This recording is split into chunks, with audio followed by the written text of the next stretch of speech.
deal, YouTube? This is your guy, Tyler Anderson. And your boy, Aaron Patterson. And this is Cluch City Connect. Today, I want to treat you guys to a special host. For one, I want to say thank you for coming. But I want to introduce my man, Jonathan Sanford. And I actually want him to have the floor and let you guys know who he is. Well, first of all, before I talk about me, let's talk about you guys, Cluch City Connect. I love that name, and I love what it stands for. Excited for what you guys are doing here with this podcast, this video podcast each and every week, and tribute to you guys, and great to be on the show. I'm Jonathan Sanford, the public address announcer for your Houston Rockets inside Toyota Center, and I am excited once again to look forward to another Rocket season upcoming. But first and foremost, let's talk a little bit about ourselves here tonight and Cluch City Connect and what we're going to be doing. Yes, sir. Yes, sir. So, Mr. Sanford, I do have a couple questions for you if you don't mind me asking. I mean, this is an interview and this is technically your show. I want to make you the star of this show because, like I said, it is your show. It is your day.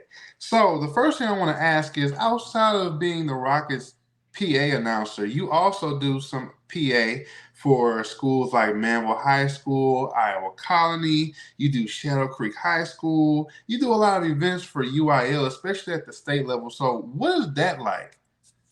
Well, you know, for me, it's a way to take the opportunity I've been given in my life and the vocal ability that God has given me, and then just continue to give back to these kids. You know what? I think about all these kids across the state of Texas who play high school sports. The University Interscholastic League is the governing body of high school sports here in the state of Texas, also fine arts within this state. And think about how many kids from Texas high school sports, just take football for a moment. How many kids who play football in this state are going to get the opportunity to play at the next level? I mean, I don't know what the percentage is, Aaron.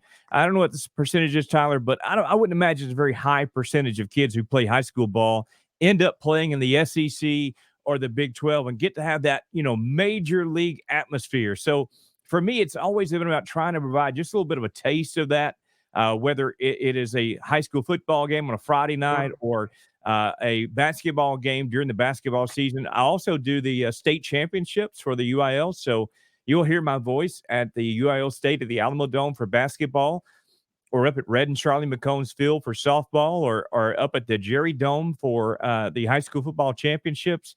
I just love the opportunity to continue to be a part of these kids' lives and help them kind of live out their dream, whether it's at the high school level or maybe one day they go on and play in that SEC or Big 12. But it's my passion to always give back and to be a part of. People have asked me, Jonathan, you're the Rockets announcer, so why didn't you give up doing the high school stuff? Well, because it's still a great passion of mine. And I also get asked that question a lot. And I always say this, I feel just as much passion and enjoyment for doing a high school football game as I do for announcing an NBA playoff game or even an NBA final. I know that sounds strange to people, but to me, it's about the connection with the fans, and whether it's 50, 100, or 15,000 or 18,000, the connection still remains the same. These people are here to enjoy and to cheer for their athletes, and to cheer, in the high school case, many times their own kids, right? So just that ability to give back and be a part of that atmosphere is always going to be something special for me. Man, that's awesome. And I think that's something that's truly needed, especially at the high school level, because as you said, the percentage is extremely low for kids to play in college basketball, and it goes even lower when it comes to professional sports. But just keeping it there at that college level, most kids won't see any lick of time at any level or any sport for college. So being able to add some type of experience to them, especially with them knowing like, hey man, that's the Rockets announcer. Like, he's announcing my name. Like, that brings so much joy to a lot of kids when you're announcing their names and when you're announcing their team. So that will be something that's really beneficial for them. Yeah, and one more thing I'll add to you, and this came about a few years ago. I do the UIL state championships, like I say, for the Alamo Dome every year, at the Alamo Dome, I should say. And kids have gotten to know my name there. And so when they make the state finals, when they know they're going to be coming to the Alamo Dome, a few years ago, kids sent videos up on Twitter of like, hey, Jonathan, we're coming to see it, because it's become something that they look forward to.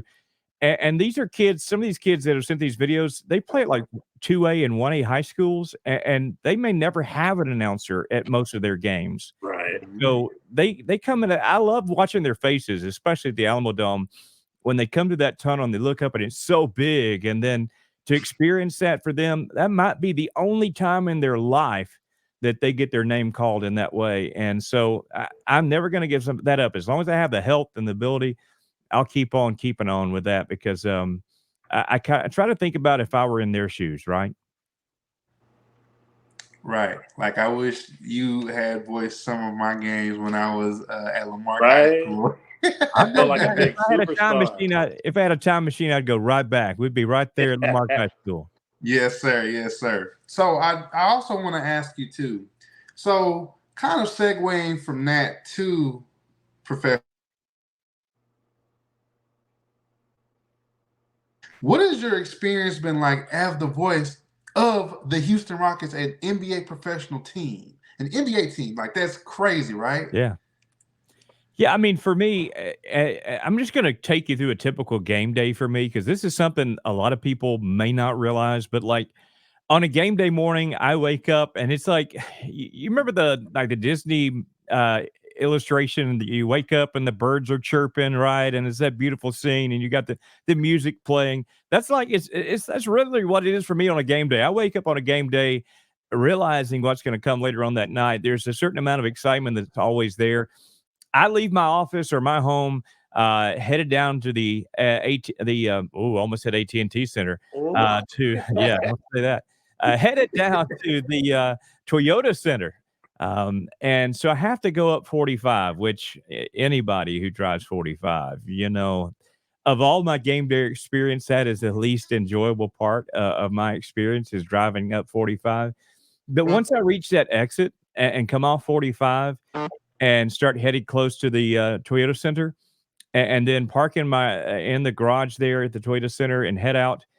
For me, it's that's when everything changes. Like no matter how tough the day has been, no matter what's been going on, I walk inside that Toyota Center and it's like everything just vanishes, and it's a very relaxing and enjoyable moment for me.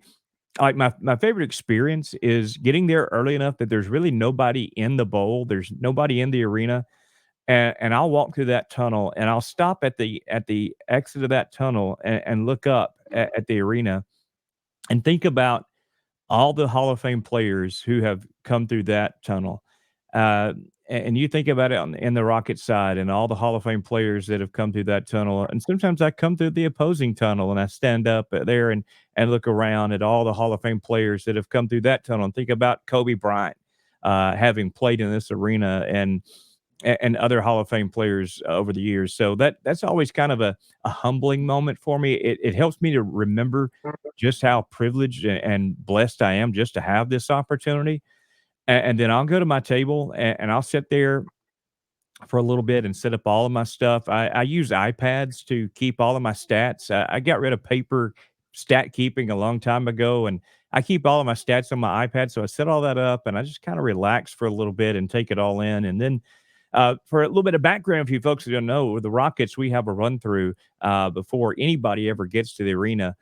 We run through all the in-game promos and everything that we're going to do to help give Rockets fans the best in-game experience possible. And the Clutch City dancers come out and they do their thing, and they have a run through. And so it's just a really cool deal to get your mind right for the game.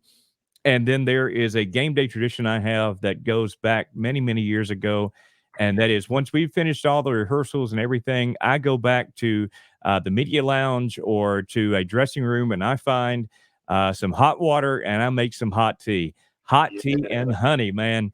Listen, my wife, Can't go wrong. her family's from England, and I grew up in the South. I drank nothing but coffee, man. I was a coffee drinker as a little kid, and but my wife introduced me to hot tea, and at first I was like, "Oh, why would I want to drink this? I'm used to iced tea, right? Sweet tea in the South." Right.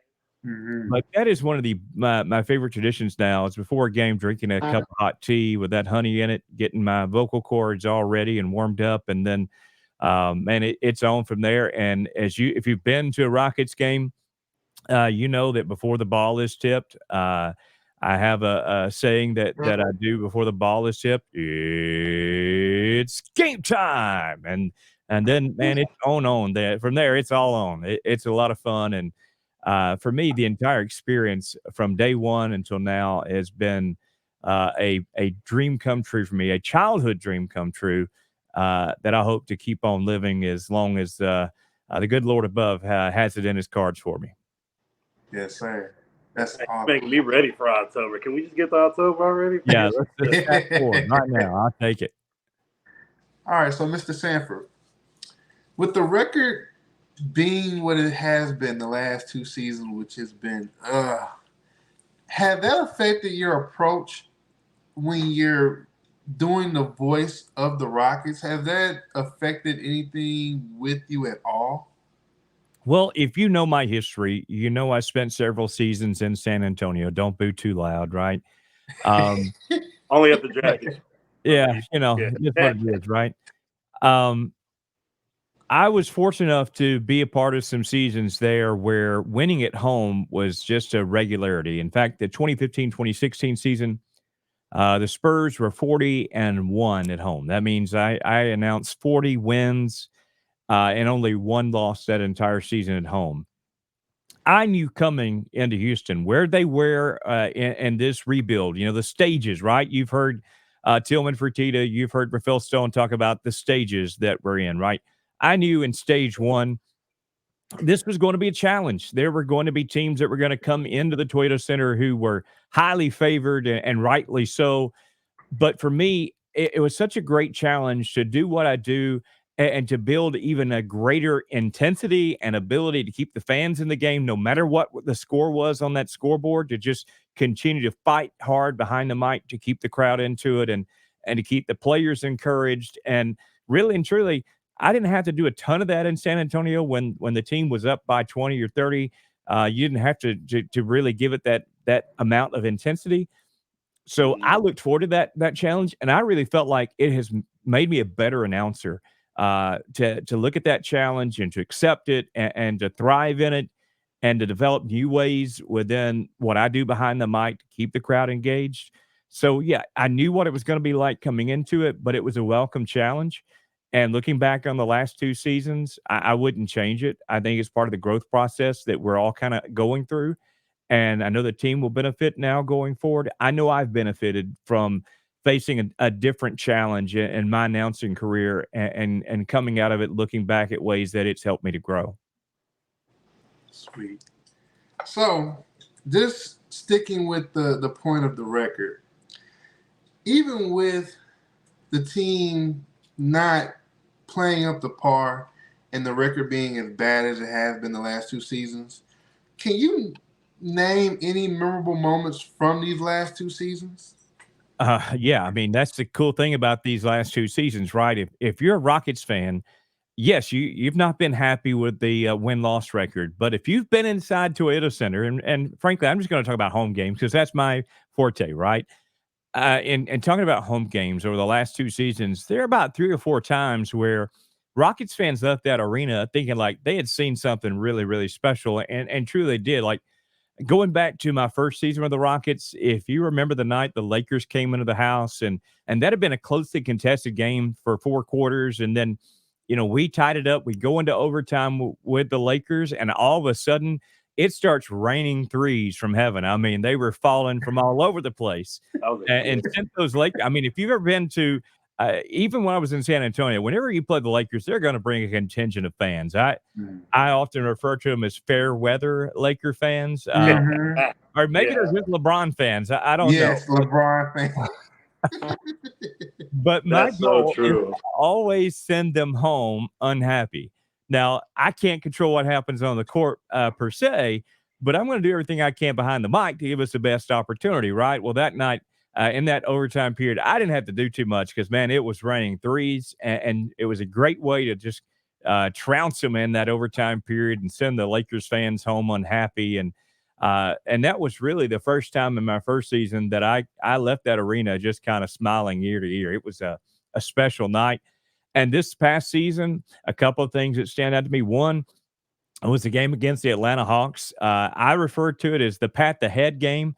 You had Trey Young, DeJounte Murray kind of showing their antics. And one thing they walked away from that night, do not pat Jabari Smith Jr. on the head. You're not going to like what happens when you challenge him. When you disrespect him, you're going to find out he will man up in the process. And he certainly did that night. Jalen Green had a great game that night. And I will never forget the wave. I mean, that'll always be one of my favorite memes and replays of my time here in Houston. And then later on, Jabari Smith Jr. again, the point four. It was St. Patty's Day. You know, we could call it the St. Patty's Day miracle, but it wasn't a miracle. It was just Jabari Smith Jr. Doing what Jabari Smith Jr. can do. As we found out in the summer league, that wasn't just a fluke, right? I mean, Jabari Smith Jr. point four hits that 3-pointer to put the Rockets ahead against New Orleans that night, and that was a special night. And for me, it goes back to the early April. I believe it was April 4th when we took on the NBA, the now NBA champions, Denver Nuggets. And for me, that night was a special night because it's the last home game of the season, and you want to send everybody home happy. You want even the janitors going out the door cheering, right? And and so that night was really special because our Rockets were performing at a high level that night. It ended up being Coach Silas's last night as the coach of the Rockets in the home arena, and I again, it was a perfect way to tie a bow on the season. Yes, we wanted the win-loss record to be much better, but defeating Denver that night, and it's not like they rested their starters. They did not. They brought their full contingent. Now, granted, you know, they were also trying to close out. They had the lead in the conference, and we're trying to close out that top spot, but we prevented them from being able to do that night. So those are kind of the four, I guess you might say, top memories for me over the last two seasons. Yes, sir. Yes, sir. So, Mr. Sanford, we've heard a lot about the Rockets free agent moves, right? We've heard about, I mean, we've gotten the hype from them drafting Amon Thompson and then being able to sneak one. I don't know how this happened, but being able to get away with drafting Cam Whitmore at number 20, right? Yeah. And then signing Fred VanVleet and Dylan Brooks in the offseason from the Toronto Raptors and the Memphis Grizzlies, respectively. And I feel like, in all honesty, with all these moves being made and with everyone talking about all these Rockets players, I feel like the one person that's being left out of all of this is Tari Eason. What is that about? I mean, how do you feel about Tari Eason, and how do you feel about his development, and what does he bring to the Rockets? All right, first and foremost, I think all three of us been talking to Mama Eason because there is no great. I mean, she's amazing. Mama Eason is incredible. And you know why the son, Tari, is so great. When you look at the mama, the apple did not fall far from the tree. That's a great one there. Tari, to me, came in here last year, and we saw the product that he put out on the court and the work that he was willing to put in throughout the season. But I don't think there's anybody that's worked any harder this offseason than Tari Eason. And for me, he has such a huge upside, a high motor, high intensity, high IQ basketball player that is going to get the job done. And to me, really and truly, I think back to players over the years that offensive players do not like. I think about a Bruce Bowen, how he would drive somebody like Kobe Bryant crazy, putting that hand in the face. And I see the same kind of intensity with Tari Eason. And I look back to another player, and I hate to make comparisons of players, and I'm usually wrong on these, but the one guy that he keeps kind of reminding me of in his rookie season to his second season in the league that I hope for, and that's one Kawhi Leonard. I remember watching Kawhi Leonard come out of San Diego State to San Antonio, and people really didn't bat too much of an eye at that pick and didn't think too much of it. But that coming from that year one to year two for Kawhi Leonard, I hope that we see the same kind of transition for Tari Eason, and I think he's capable of it. And I know he has the intensity and the drive and the will to be that good. So hopefully that translates for him, because you talk about an asset for this organization, for this team going forward. I'm not sure that there are many that I would say are more important right now, just in terms of that transition from year one to year two, than Tari Easton. He's critically important to this team. Yeah. Especially summer league. He looked good the last two He did. games too. Sure did. Absolutely. I mean, that summer league just kind of whet our appetites a little bit more, didn't it? Yes. Like the Absolutely. tease of the season. Yeah. Okay, so Mr. Sanford. So we know that every year the Houston Rockets try to do something special for the fans, the home team, to try to add some flavor, I want to say. And I know you can't really tell us too much about what's going on at Toyota Center, but I would like to know, is there just a little bit of something that you can share with us, like something that's going on behind the scenes that can add to the games this year? Yeah. Well, Mm. first of all, let me say this. A few weeks ago, I was able to be a part of the audition process for our Clutch City Dancers. I was there in attendance for the final and just kind of got to see how everything played out and how they went through that process. Of all the years I've been a part of the NBA, I'd never really seen how the dancers are auditioned and go through that process. And I really didn't have a clue, quite honestly. I had no idea the amount of effort that these young ladies and the organization go through to help put the right team together. And that evening, they had been going from, I think, 7 o'clock that morning, maybe 8 o'clock, 7 o'clock, 8 o'clock that morning until about 6:30 that evening. And they had the and had those girls out there, and then they have to go back, and I don't know how they do it because my daughter and I, we were kind of having our own little selection process, and it was like it was so hard to pick out, who's going to make this final team, right? And but they did so, and they brought up the final team, incredible. So if you're a Rockets fan and you're a fan of the Clutch City Dancers, you're going to really like this year's edition. It's going to be incredible. They're going to look spectacular on the court, and it's always just as talented, more talented than any other dance team in the league that I've seen over the years. So excited for that, first of all, as a continued tradition here with our Houston Rockets, but also, man, over the offseason, I've watched our in-arena host, Kiati. You may know him as Hard Body Kiati out there in the radio world, but Kiati is absolutely dedicated to his art and is going to be coming in this year with a great spirit and going to continue to do his job as the in-arena host. DJ Palmo, what can I say? Listen, around the league, imitation is the most sincere form of flattery, and they're all copying DJ Palmo because he has the best atmosphere in terms of DJ work inside the arenas. Clutch City beats, along with that, some original beats, not just all canned beats from around the world, but these are people right here in H-Town that help submit their beats and become part of the Rockets games, and that's really cool. Clutch City Beats last year was the first year that they did that. But then let me share with you, folks, last year and the year before, you guys remember the City Edition uniforms we had 2 years ago in the season? Got that San Diego one in the closet. That's right, and that one is my favorite one. I mean, I love the kind of the mixed throwback, the Rockets jersey from years kind of past, kind of that remix edition they called it, right? Yeah. I like that jersey as well. I remember the first time I saw the San Diego Rockets colors. I really, to be honest with you, maybe hadn't done my research and wasn't as familiar with the San Diego Rockets as I should be. But I took one look at that color and thinking about our arena and what it was going to look like with that green color, and I was like, well, let's roll it back with a little bit of green and gold, baby, because I mean it looks sweet. And so whenever we played with those uniforms on last year, that was incredible. And I know a lot of Rockets fans, they cherish those kind of uniforms. Like they look forward to getting that every year. They probably got them going back, decades.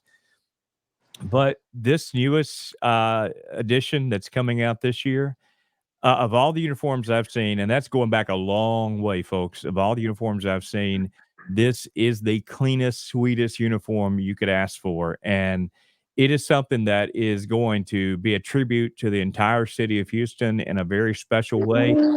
So all I can say is get them while you can get them because they're going to sell like hotcakes, man. That uniform is going to blow up, and I can't wait, though, most and foremost, to see that uniform under the lights because this uniform is going to shine under the Toyota Center lights. and it's going to be as great as any uniform, better than any uniform I've seen in a long, long time. So, looking forward to that. I think you guys ought to be excited about that, and just the kind of excitement it's going to bring to the city of Houston as well. It's going to be phenomenal. I cannot wait. Got You don't have to wait got that what long. player The to good get. news is you don't have to wait that long. Ooh, throw it out a clue. Okay. Well, no, I'm just saying, Okay. season's almost here, brothers. That is true. Next month. Okay. So, Mr. Sanford. So, this season, win, lose, or draw, whether the Rockets make the play-in and they find themselves into the playoffs, or whether they have another losing record and another losing season, what are you hoping to see the Rockets accomplish at season ends, regardless of win, lose, or draw? Well, for me, and I've really gone through this in my head quite a bit over the last few months, this summer months, just kind of thinking about brand new coach, right? Ime Udoka coming in here. Uh, Great draft picks, and what these new members of the Houston Rockets roster will bring to the table. Amen Thompson, Cam Whitmore, the two that you've kind of mentioned already. And then the returning veterans of this team, Jalen Green, Alfred Şengün. We've already mentioned Tari Eason, and so many others. To me, what I want to see most of all the things that I can think of, having known Ime Udoka for the last decade of my life, the one thing that I want to see is him establish the winning culture here in Houston that I know is what is needed in order to take us out of stage one where we're at now in stage two to hopefully get us to stage three. If we establish that winning culture with him, I'm not saying that means that we make the playoffs. I'm not saying that even means that we make the play-in, but I do believe if you establish that winning culture, it's going to make a difference in the win-loss record. We know that the Western Conference is stacked. I mean, it may be more stacked right now than any other time in my lifetime. So I think about that. I think about where we're at as a basketball team and where we can be at the end of this season. And if Ime Udoka and these players are bought in together and establish that winning culture, we move into stage three. And then, man, as I used to say as a kid, it's on like Donkey Kong. I mean, it's going to be fun. But at the end of this season, when I stop and think about it, the one thing I want to see is Ime Udoka establish the culture within this organization and that team that it takes to be a winner. Yes, sir. Right, especially with the in-season tournament. I mean, Yeah. we don't know how that's going to go down. That's like the wild card, isn't it, Aaron? I mean, for me, Aaron, when you first heard about this wild card deal, what did you think, Aaron? I don't know. I mean, it kind of like adds more thrill to it. But at the same time, like, what's the purpose of winning the tournament? Like, does it do something for it, or I don't know. Yeah, I mean, there's a lot of unknowns there for me, and I think the timing of it though kind of spices up a point in the season that oftentimes kind of gets looked over, because you got uh, college football kind of at its high points. There's a lot going on at that moment, so this maybe gets more eyes on the product, and who knows how it can affect the year. But it is, to me, it at least brings a new feeling to a point of the year that we've not had in past seasons. I agree. I'm excited for it. I love that the NBA is coming up with some new, innovative things, so that way we don't just look forward to, okay, it's an 82 game season. I'm sorry, and then we have the playoffs. Now we have the play-in, and that adds even more spice because sometimes you can have that one team that just gets hot at the right time and they're beating number 8, number 7, and knocking them out. And then they're going to the second round. I mean, we saw the Miami Heat, not to go off tangent from the Rockets, but we saw the Miami Heat accomplish something that was very extraordinary. Yeah, and they didn't even have Tyler Hero healthy. I mean, he was, nicked up for that whole run. So, I mean, it just shows you, like you said, when a team gets hot at the right time, it can do extraordinary things. We saw that a lot in college basketball over the years, and we're starting to see that more in the NBA. So it's kind of a refreshing feeling to know that a team like Miami, who wasn't dared to be picked to be in that position, could get hot at the right time and put themselves in a great position in a playoff run. So I'm definitely Definitely. hoping for my Houston Rockets to make it happen, and I know it will. If it can happen in the NFL, where a team that didn't even make the playoffs a year before wins the Super Bowl, why can't it happen in the NBA? Why can't it? Who said Right. it can't happen, right? It could happen. And so, that's the cool thing about this sport, about sports in general, is the unpredictability of what happens in the sporting arenas around this great country. Yes, sir. So we've heard Rafael Stone, we've heard Tillman Fertitta, we've heard Ime Udoka telling and talking a lot about this phase two that the Rockets are in now. Do you honestly feel like the Rockets accomplished what they were supposed to in phase one? And what do you think fans can expect in phase two? Well, for me, when you look at the situation where we're at right now with the hiring of Ime Udoka, so in stage one, part of that proposition was gathering the talent that is needed to have on the roster to have a winning opportunity, and then having the right person at the helm. And then with the additions this summer, the draft picks that we've talked about, all that is really the culmination of finishing stage one. You had to do that before stage two was even really an opportunity. So now that that's been Right. accomplished, yes, stage one has accomplished what it needed to do, and now stage two is all going to be only going to be about looking to move up that ladder, to grow as a team, and to find ways to win with the talent that we have, and not having to continue to just see the same situation play out week after week, game after game, that we've seen over the last 2 years. So upward momentum, right? I mean, that's really what phase two is all about. We're a rocket ship. And you think about a rocket ship, stage one, stage two, and how these rockets work. Well, we've come off the launching pad. We lit the fuse. We talked about that over the past 2 seasons. Light the fuse, right? You heard that. You saw that. So the fuse has been lit, and now it's about getting this rocket up into the upper atmosphere and getting this program, this organization, this team where it needs to be in terms of its upward momentum. So, yes, to answer your first question, yes, I do believe stage one did what it was intended to do. And for fans, just expect upward momentum, expect wins, expect to see growth, because really and true, that's what stage two is all about. Yes, sir. So I have one more question for you. Just one. That's fine. How much do you think the Rockets' success hinges on Jalen Green and Alperen Sengun's development? Boy, this sounds like the easiest question I've ever had to answer. I mean, it absolutely 100% depends on those two. I mean, you think about it. Jalen Green has come in here, and over the last 2 seasons, we've witnessed his growth.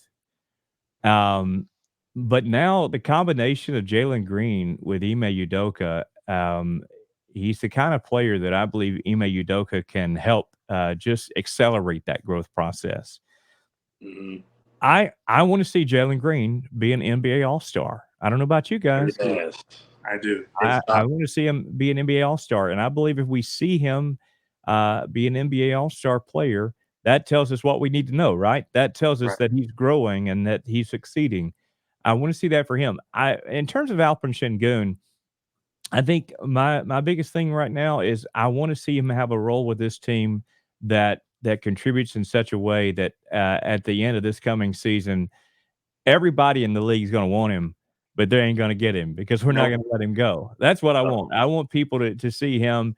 I don't wanna see anymore. I know people like to make the comparisons, to Jokic, right? And what did they call him? Mhm. Baby Jokic? Is that what we've Yeah. heard?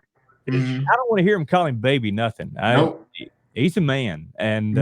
and I wanna see him establish his own identity this season, so that at the end of the season, everybody's going to want him, but we're not going to let him go. I mean, that's really what I want for him. He is a great guy, and if you ever have an opportunity to interact with Alperen Sengun, you'll come away with the respect that I've garnered for him the last 2 seasons. He came in here 2 years ago.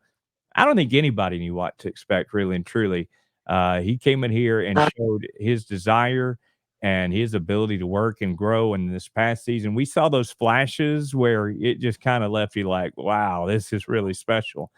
And going into this season, if he is able to continue that growth process, if he puts himself in the stratosphere of those guys that we talked about, but gets his own identity in the process, then he and Jalen Green are going to be incredibly essential for this team going forward. Yes, sir. Completely agree.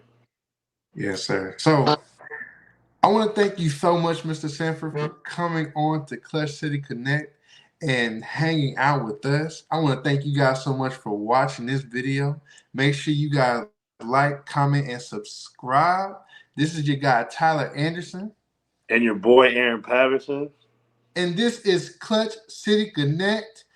Go Rockets! Go Rockets. Peace.